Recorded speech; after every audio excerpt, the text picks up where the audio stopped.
Hello, my friends. I am laughing right now. I am laughing because I have been chatting with my special guest today, Peter Williams, for a good 40 minutes prior to pressing record. We probably should have pressed record a little bit earlier, but we're all good.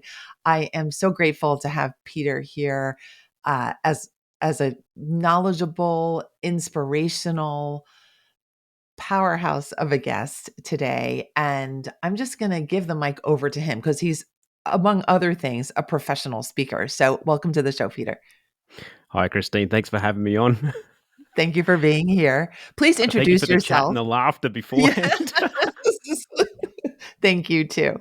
Please let our listeners know a little bit about you and get us started. Nah, sure, no problem.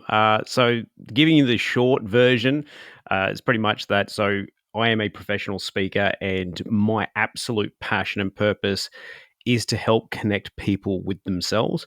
And that's why, so my flagship program is called Inner Power.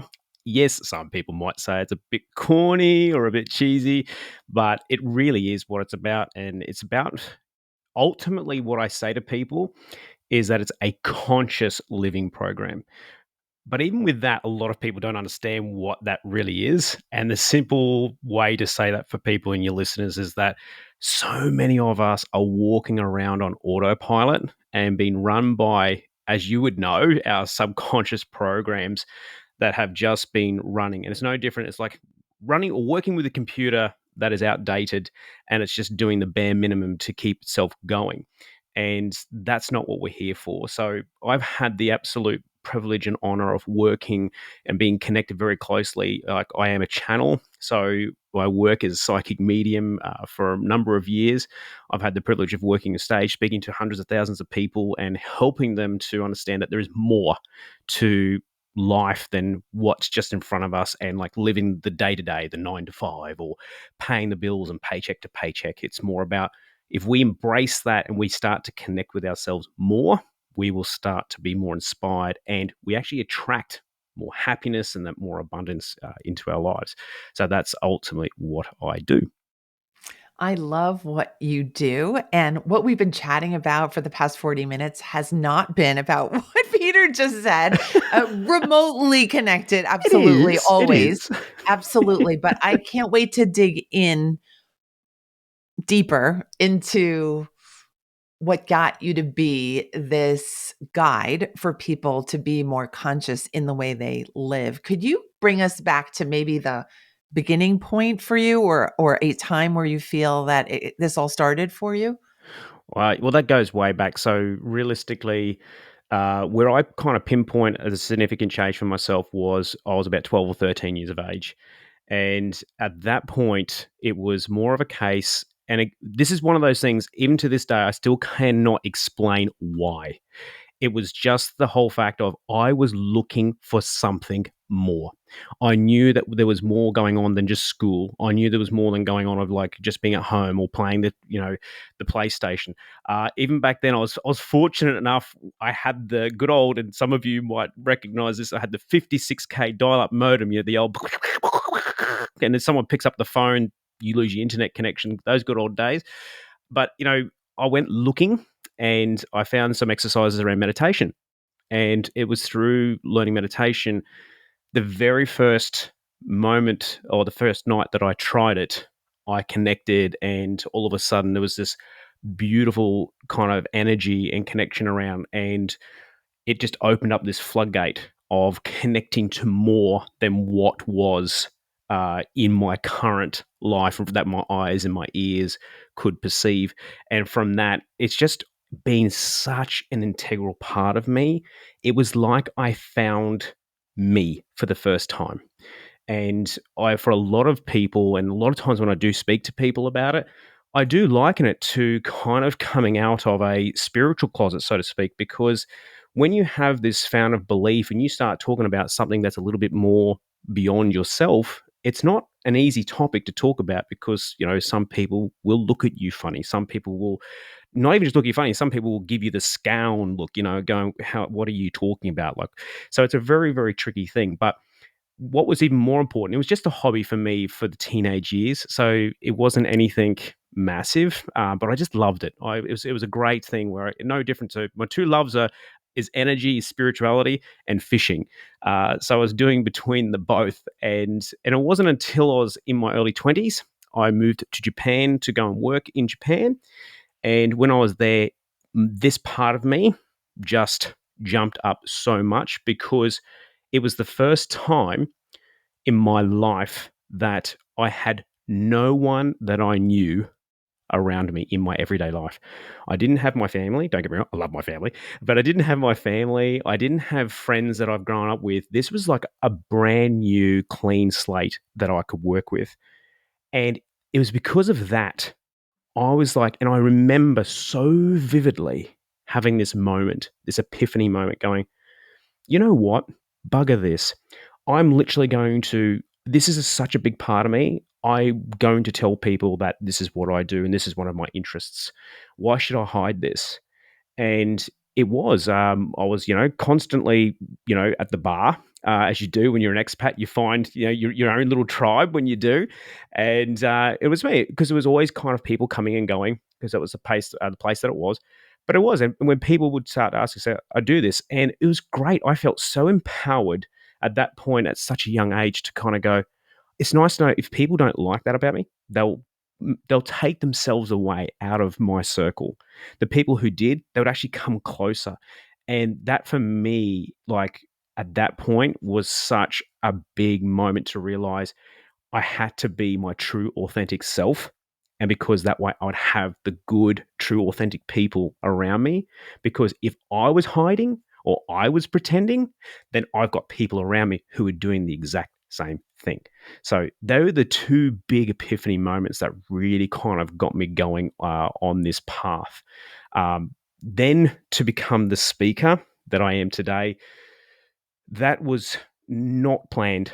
If you had have asked me when, going back 10 years ago that this is what I'd be doing, or even speaking with you on a podcast, or even meeting you, in Phoenix, Arizona in April, those things are like, was never on my radar, was not even on my radar.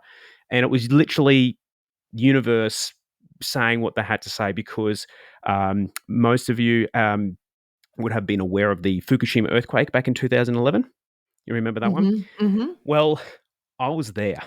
And my house, so we still have our house in Japan. So I'm married, my lovely wife is Japanese. And our house is only 60 kilometers away from that nuclear power plant that had the meltdown. Mhm. So we had to evacuate. And so we literally, and my wife at the time was 36 weeks pregnant. Oh, wow. We had to evacuate back to Australia and we had to start again. I mean, everything again. We lost everything over there in terms of whatever else. Starting a family, my wife had to leave her family because it was just there, and that was hard. And the beautiful thing was, it was just through good people that I knew, this journey of helping people just kind of started to eventuate. And I just had the chance, and it provided for me. And since then, it's kind of grown, and here we are today. Get to speak about it and share that journey. And it's just, I had that experience, and I know other people have that experience. And if we lean into that, I just say we find so much more about ourselves. And rather than seeing as adversity, we've got to see it as opportunity. And that's a big part of, again, where it comes out into power, understanding what's in front of us, learning the different perspective on things. And that's a big thing. So that's the short version and the three big events that have really led me up to where I am today. Thank you for describing those for us and to us. I feel like I have a sense of how you know yourself so well with the depth of those 3 events. Any one of them would be enough, but you had, multiple moments of really having to see yourself and be yourself in a very true, open way. Yeah. So thank you for sharing all of that. I found myself thinking at the point where you said, when you were yourself, you attracted the people who were like you, and it made me wonder what you think about what the reasons are that people don't do that more, that people don't reveal themselves more openly, maybe even though they might feel like they want to, so that they can attract the people that they really need or that they can really connect with on a deeper level? Yeah, look, it's a great question. And the simple answer to that question is one word, and it's fear. It is just pure and utter fear. And look, don't get me wrong, like this challenge of being honest with yourself is a daily battle. And it's, well, I don't even say it a battle, it's just a challenge because you have to always kind of going, is this right for me? Is this not right for me? That is one of the absolute keys to where I found myself today is if I'm honest with myself, I find my life gets easier. And it's just the fear. The reason why people don't do it is where it's the fear, and it's not fear of us. It's actually the fear of what's around us and losing what we have. And, we could get a little bit too philosophical here, but I'll try not to go too deep too quick for it. But, it is that's when we have that around us, whether it be like friends, family, it could be job, work, career, all these particular things. But we can get quite attached to those things. And what happens is, and as you would know, like we start to use those avenues and those objects and, people and titles to define who we are. And so we take them and then we put them on ourselves. But what we've done is we've just added a layer to ourselves that's actually not ours. And that kind of comes back to what we talked about 40 minutes about beforehand. But it's just like we take these layers on, and that's where sometimes we'll run into trouble. And all of a sudden, it's a layer after a layer after a layer that's not ours, and we will lose that greater sense of who we truly are. And that's what makes it so difficult, because all of a sudden, it's a protection almost. And we might say, oh, it's a protection, but ultimately, what I've learned is it becomes an excuse not to go within. And it's just the fear. And the biggest fear for a lot of people is actually losing the people in their circle.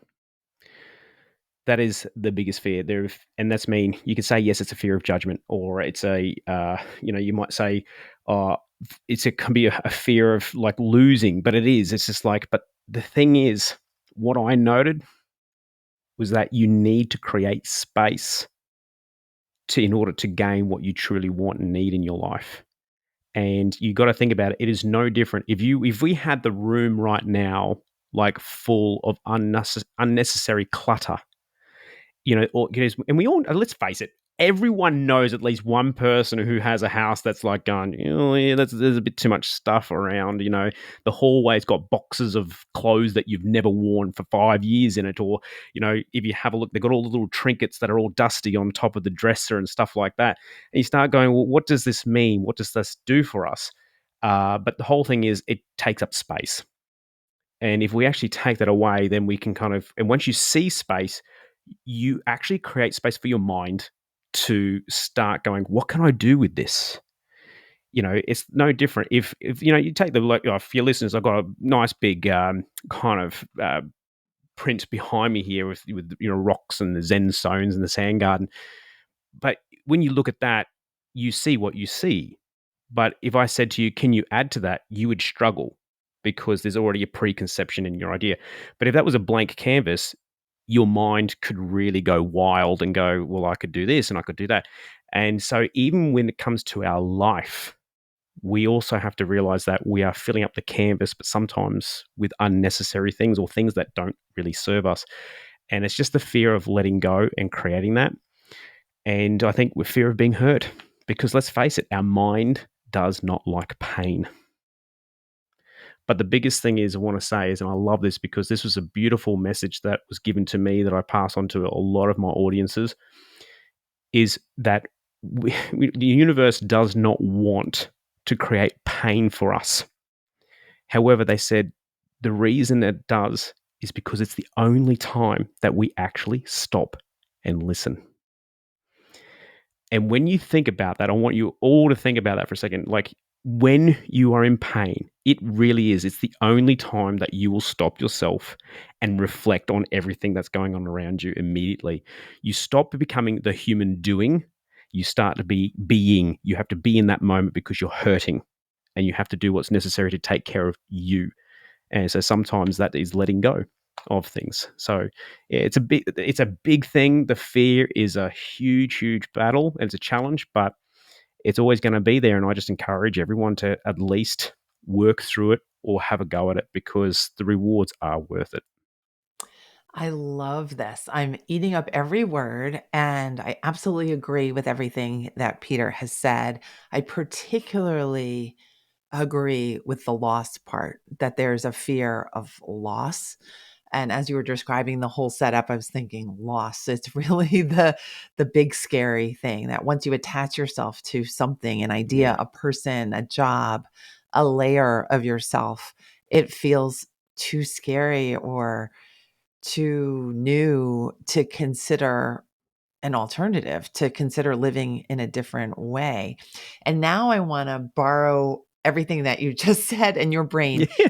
to talk about the topic of procrastination, because that Yeah. is my It's yours. Yeah. area of curiosity. And you make me think procrastination is one of these pretty strange events where people will stick with the pain despite knowing that there must be something else. Some people I think don't, but I think a lot of people do. So, what are your thoughts in general about the procrastinator, about that particular mystery of why we do procrastination to ourselves for so long? Uh, well, I think the first thing to help everyone with the good old procrastination word is like we all suffer it, and I swear my middle name is procrastinator in there somewhere. And so is my daughter's. And I actually used to call her procrastinator, and she goes, "Stop calling me that," just to prove a point. But we all do it. But what it boils down to is, let's face it, what things do we procrastinate with? Now, that's something that you can all do right now. Just have a quick thought about that and go, and we're all guilty of it, right? I don't think there's a human being that's not guilty of it at some point. And you know what? The thing is, we look at procrastination and we know it's a time killer.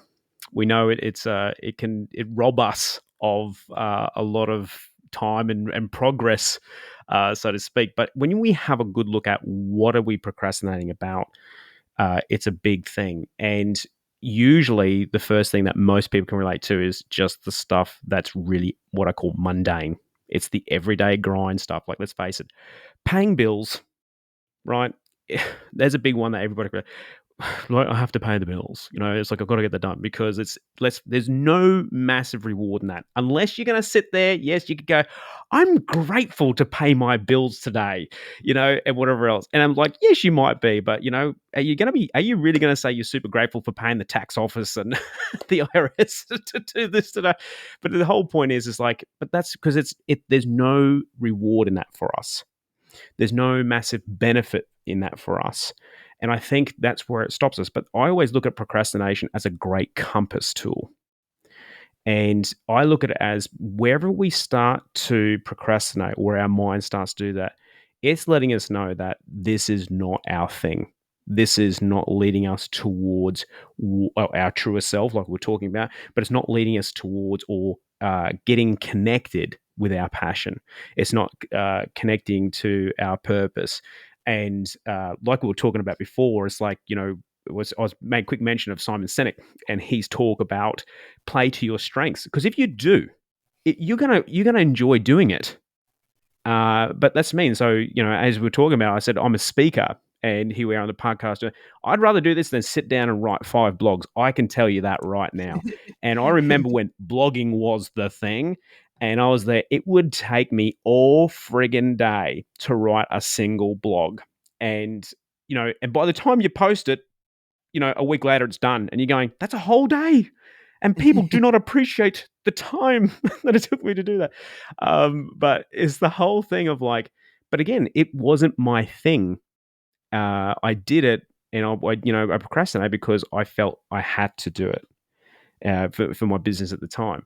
But I think it's a great tool to look at what is it now? Of course, there are things that we are always going to have to maintain or get through to survive in life, like paying bills.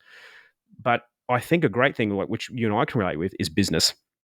And in business in particular, especially when you are the entrepreneur, you start going, how do I do this? It really highlights massively where your skill sets are, what you do enjoy and what you don't. And I think it's very empowering as the journey we learn is like, if you don't like it, delegate it, outsource it. We can do that kind of thing. But the great thing is you also learn you can do that in your life too, because let's face it, we're all here. And this is what it's all talking about. If you can tap into that inner power, you start understanding what is your passion or what excites you. You start to appreciate your time. You start to do things that do that. And that procrastination, you start to learn, well, if I don't like that, let's move that to the side. And that's a big thing. So procrastination is a big one, but I like the fact, and I always kind of reflect on it going, let's use that as a tool or a compass to remind you of what is, good for you, what you like, what you don't like, and helping you to stay more in the lane on the highway of fun, enjoyment, happiness, rather than bog yourself down in that, that lane that's just slow and arduous and you're stuck in a traffic jam of going, I really should do this, I have to do this, I need to do this, all that lovely language of, have to, got to, need to, should do. Like, that's a crappy lane to be stuck in. But it's just saying to you, and the other thing too is what's important is people say, oh, I know that, Pete. They might go, Christine, I hear you, and I do that all the time, but that doesn't let me know what I do. You've just got to flip that around, and then you'll start to see something's there for you. But it's a tool, and if you can start viewing procrastination as a tool, then you're starting to get a little bit closer to you. You're starting to take away those layers, because those statements, those procrastinating statements, should, have to, need to, got to, they are layers. That's the outside world putting something onto you that is not yours. That's where procrastination starts to sneak in. And if you can start to visualize it that way a little bit, I find it can also help in that way. I hope that I makes love sense it. there, Christy.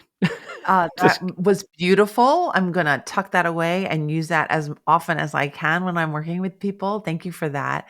Lovely. I think it's a very positive way of looking at procrastination. I tend to note that it's really just a terrible thing to do. And understandable, of course, but just like yeah. a rotten thing to do to yourself. So I appreciate the fact that you can make something beautiful and useful out of it. I love that. Now I feel curious about the topic of trusting yourself. If Mm, you could give us a sense of how you work with your clients and maybe how you speak to your audiences about the issue of developing greater trust in yourself, which of course is related to procrastination and also being authentically you. So I'm thinking this is yeah. a good subject to fit in here right now. No, it is. Look, and the the only way, and I'll be interested to hear your take on this one too, actually, Christo, because for me, like, I'm just naturally intuitive. I'm highly intuitive, and intuition, as much as we all know the word, and we kind of everyone experiences at some point in their life, it's still a hard one to explain to people. It's still hard to explain to kind of go, but I always find if you're really in tune with yourself, hence intuition, in tune with self, like you naturally go with the flow where the energy's at. So that's what I rely on. Like I have, you can only have a certain amount of knowledge, and you can have that knowledge mastery, so to speak, and you can say, yes, I know this, I know these tools, whatever else. But I think the magic for me and what I find, and this is the feedback that I get, and I don't mean this in an egotistical way, but it's like I know for myself that, like, I could have three different clients, all with the technically like the same issue, but the way I'm going to help them is all going to be slightly different. But how that is going to be, I won't know until I start speaking with them and working with them, because I get to know them, not just their headspace, not just their words, because it's their frequency. It's going to be their energy. And with that, I start to go, right, And that's when so many people say, "Oh my God, I didn't realize that was the issue." I said, "No, because I'm getting that because I can hear your language and your energy is saying all of this." So it comes down to an intuitive factor. But the hard part is, and this is a big part of what I do, like to impart knowledge with people on stage, and obviously within Inner Power, is because what happens is the reason why a lot of people aren't trusting themselves is because every single one of us has a driver at the wheel of your life, and that is called your brain, and that's called your critical thinking brain, as you know, right at the front here. It is, but the trouble is with this driver is that it's reactive. It's completely 100% reactive. It will only ever do something with what it sees. No different to us driving. If you're looking out the windshield and you're seeing the road, you'll move your car according to the environment around you. But as we know, that doesn't help us. And that's what so many of us are living in. And that's why we don't trust ourselves, because we're actually more or less working from a reactive state of mind rather than a positive or a more proactive state of being. So this is where your intuition kind of comes in, or this deeper part of yourself, whether you want to call it source, soul, whatever. I like to refer it to as the soul, where your intuition resides. It's its own little voice. It overrides you. That everybody's had that gut feeling. Why do we call it a gut feeling? Because it resides somewhere different beside your brain. Because if it was your brain, you would be calling it, "Did you get that brain feeling?" Of course we don't. The brain doesn't feel. So, everything down there is in that space of the body. But the whole thing is down here, and when we have these feelings, I say to people, and the way I explain this to my audiences is that's your navigator. That's the person. Now, if you think about good old rally driving, where they're actually around on the mountains and they're doing all the, the drifting around the dirt, there's a driver and a navigator. And the driver cannot do anything without the navigator. The only reason why those drivers are so good going around those corners is because the navigator is telling him what corner is coming, which way to turn, and how steep or sharp that turn will be. From there, they can start to preempt what's coming and prepare themselves.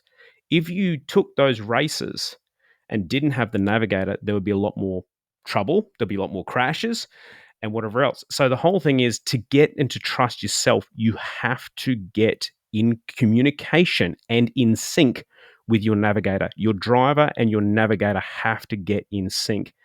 But I won't lie, that is one of the hardest things for people to do, because the trouble is your brain, that driver of yours, is so friggin' stubborn that it's like, "I've got you thus far. Is it that bad?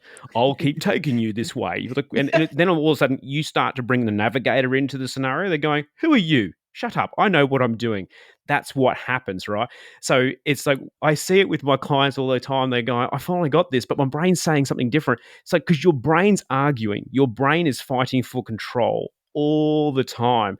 And this is when people start getting into my world a little bit. They start to go, "So, Pete, how do I know that's me or my brain, or is it something else? I don't know what this is." And it's like, because now you actually have two people in the car. You've got your driver and your navigator. You've got to learn to work out whose voice is who. But over time, in practice, these two start to really communicate in sync, and you will have the best rally team in the world that will drive you to success and to every finish line that you want. Procrastination goes out the window. That self-trust goes through the roof. And guess what? You start being happy. You start like enjoying life a little bit more, rather than sitting in the seat going, "Oh my God, which corner? Oh my God, that was too steep." It's like, we're all strapped in for the roller coaster ride of life, and we all feel like we're a passenger, but we're not. And I love it, because getting to know ourselves, getting to trust ourselves is a process, but we can all do it. We're all capable of it, because let's face it, when we're kids, we just enjoyed life. We really just work with life. And it's just when we get to that age, as we know, that 6, 7, 8 years of age, that part of our brain kicks in and starts saying, "You should do it this way. You should do it that way." It's a different space. But if you can learn to listen to that different part of yourself, and the biggest one about that is feeling. Like I said, your brain doesn't feel. We don't say to people, "Did you have that brain feeling that I had?" We never ever hear that. But you go, "Oh my god, did you get that gut feeling that something was wrong with that person, or we shouldn't be here today, or something's off, or something's wrong?" That's a different language. That's such a different part of ourselves, and we completely underestimate and underutilize that part of ourselves. That is where we have to learn. So, if for the easiest, and this is the quickest tip I can give for everyone getting to trust themselves and get connected with themselves, listen and feel more. You have to feel. The more you're in touch with your feelings, you're starting to really talk to your navigator. And the navigator's there. Just how often are you going to listen to it? And this is what I say. I say to a specific group of clients that I work with at the moment. I said, right now I'm helping you to interview your navigator, because let's face it, what do you want? Do you want a driver? Or if you think of it, let's go Uber. Are you going to hop in an Uber who doesn't have a GPS? Would you honestly let an Uber driver, and you say to them, like, get to your destination, and they don't have a GPS? Would you really? No, of course you wouldn't, right? But the whole thing is, you give them an address, they put the map in so they know where they're going. The trouble is, most of us are hopping in Ubers in our life without having the destination or having a GPS. That's what your navigator's for. Find your navigator, connect with you. You need to hire the best person on your team, and that's your navigator. So many of us don't know where that is, or who it is, or what they sound like or feel like, but you can start. But that is a big part of learning to connect with self and find and trust ourselves with that as well. I love this. If you're watching us on video, which you might do on YouTube, you're going to see me nodding and smiling and learning from Peter. I really love how you tell stories and how your energy is in every description, and how you just have a love of putting this all together for people so that they can move themselves layer forward in their own journey. So, Yeah. Peter, thank you for sharing your gifts with us and teaching us about intuition and rally driving, which I have never heard of before, Well, there you go. honestly. There's some homework for you. You got to check out some rally driving. Yeah, Yes. it's an interesting sport because it's an intense one. Like, I'm not a car racer, and I don't, but I've never forgotten it because they are constantly in communication with each other and moving so fast and so quick. And it's like, when you actually go and check that out, even the smallest of YouTube clips you'll see, and you'll go, if they didn't have each other, there would be accidents. They would not be able to do the race anywhere as quick or as fast as they possibly could. And the reason why they go quick is because they've got solid communication with each other. If they didn't, the driver would have to procrastinate, double guess themselves with every single turn, and just be reactive. And the race would slow down. They would not have as many people finishing the race. So it's when you really look at that and going, that's what it's like. And the trust that those two people in the car have, my goodness, it is. You see some of them, they're looking at, you can feel the actual energy between them because they're so on point and they know the cues. And it's no different to when you have a good friend or something, and you know when someone's going to say something, even just by their body language, they're going, you're thinking this, I'll give you the answer now. It's the same kind of feeling. Yeah. Yeah. Oh, well, love this, love this. And I'm going to go to YouTube now. But Peter, thank you for the entertainment, the voice imitations, the lessons, and the excitement That's that you right. brought to this show and this episode. I really appreciate your friendship and your guest speaking on this show. May you please help us to connect with you further. How can our audience connect with you and work with you and learn more from you? Yeah, look, of course you can find me on all the usual socials, Facebook, the IG, and TikTok, and all the rest of it. But you're wanting to work a little bit more closely with what I do. So, we have the awesome group community program that's Inner Power itself. So it's just Peter Williams Inner Power, but the Inner Power is with the A. So it's INNAPOWA. The reason why the A is because, as you probably see, if you look at the YouTube video, we've got the triangle, and the triangle is about that Trinity factor. That's where it kind of comes in for the A, but it's Inner Power. And of course, you can come and listen Inner Power podcast as well for more stuff along these lines. So you can find find me across all the channels there. But if you want to have a little bit, come and have a look at the website. There's a fair bit there. I take people through this kind of work. There's actually specific courses if you want to go and learn a bit more specific stuff. And of course, if you're looking to really deep dive, then of course you can join the wait list for the mentoring, where I help people to really like fast forward and go that deeper a little bit faster and quicker as well. I love it. Thank you so much. I know you also have a lovely gift for our listeners. Could you describe Yeah, what that is? And then I'll show them where to go get that. yeah, that's right. I love what I said. Then I'll show them. No, it's a beautiful thing. So one of the greatest things is, and this kind of comes to another pivotal moment that happened for me, because I got stuck in the rat race of life. And it was at a point, it was a very, very dark time of my life, because I was just going around in circles. I was on that hamster wheel of life, and I was doing everything right by society standards. And at that point, even though I was doing everything right, I was not moving forward at all. I was actually just chasing my tail. And that really got me down. Young family, restarting, not getting anywhere. So it was a very, very dark time for me. And the thing that really helped to shift that energy, to shift out of that dark space and start to see the world that I actually am in, was through gratitude. And it seems like a simple thing, but a lot of people actually struggle, don't know how to do it. But the whole thing is, gratitude, it's more than gratitude. Gratitude is actually a form of self love. It's actually a form of nurturing yourself. And as you're saying, learning to trust yourself, or learning to get back to yourself, learning to stop procrastinate. If you can work on gratitude, this will help you. And it's a beautiful starting step. That's all it takes. And so, the wonderful thing I'd love to offer your listeners and watchers on YouTube today is like simple, easy 5-page gratitude journaling starter pack, just to help them get started. So if you're feeling stuck, or you're feeling like at the moment going, you know what, nothing's kind of working for me and I don't know what it is, and your energy is very like scattered all over the show, just come and do this. Give this a go. Do it for like once a day for a week. You will start to feel the change. You'll start to do it. So I'd love for your listeners to have a go at that, because honestly, game changer for me, life changer for me. Loved it. And when you really take it seriously, it can and it will help. So I'd love to offer that to your listeners as well. Thank you so much. You can get that at maketimeforsuccesspodcast.com/gratitude. Again, it's maketimeforsuccesspodcast.com/gratitude. And you can always DM Peter and get it in that way as well. Stay Yeah, connected. Please do. Absolutely. Peter, I look forward to seeing you at our next conference event in the States, absolutely. most likely. And I wish you all the best. And I want to thank you again for being here on the Make Time for Success podcast.